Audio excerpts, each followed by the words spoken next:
مرحبا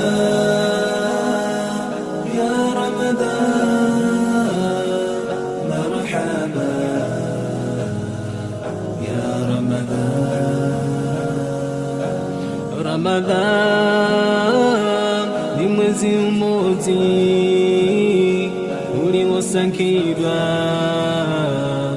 na miezi yose mulizokoma Ramadan tieni tiulandile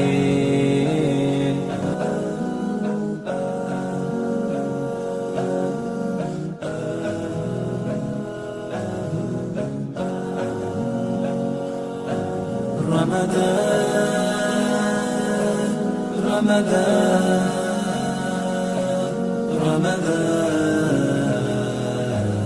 Ramadan مرحبا يا رمضان مرحبا يا Ramzan Ramzan ni mwezi mmoja uliosakirwa na miezi yose mulizokoma Ramadan tieni tiulandile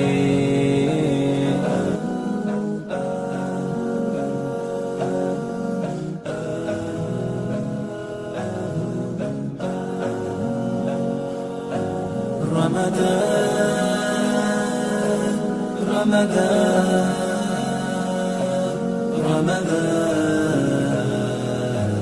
رمضان مرحبا يا رمضان مرحبا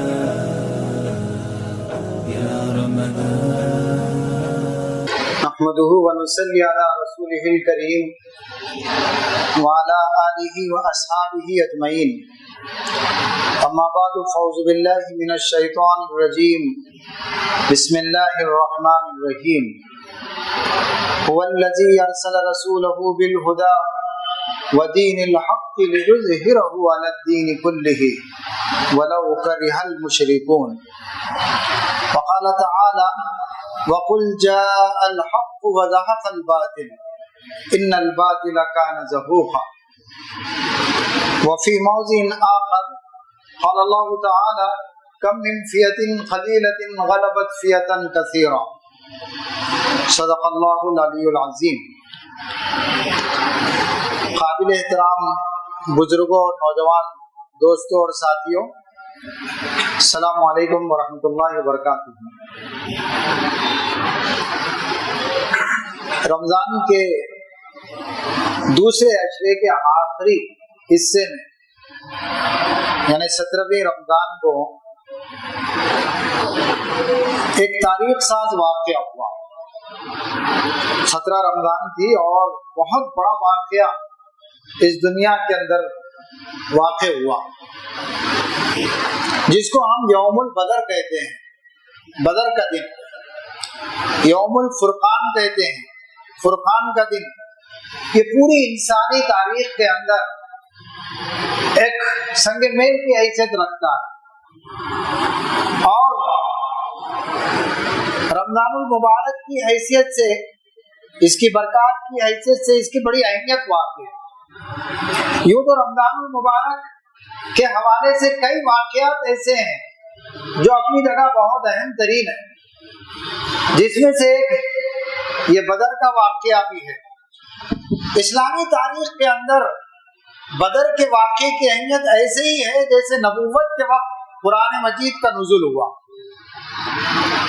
جب اللہ کے رسول صلی اللہ علیہ وسلم کو نبوت دی جا رہی تھی تو اس وقت قرآن مجید نازل ہوا. یعنی گویا نبوت کا آغاز ہوا. حضرت ابراہیم علیہ السلام جس دین کو اس دنیا کے اندر لائے تھے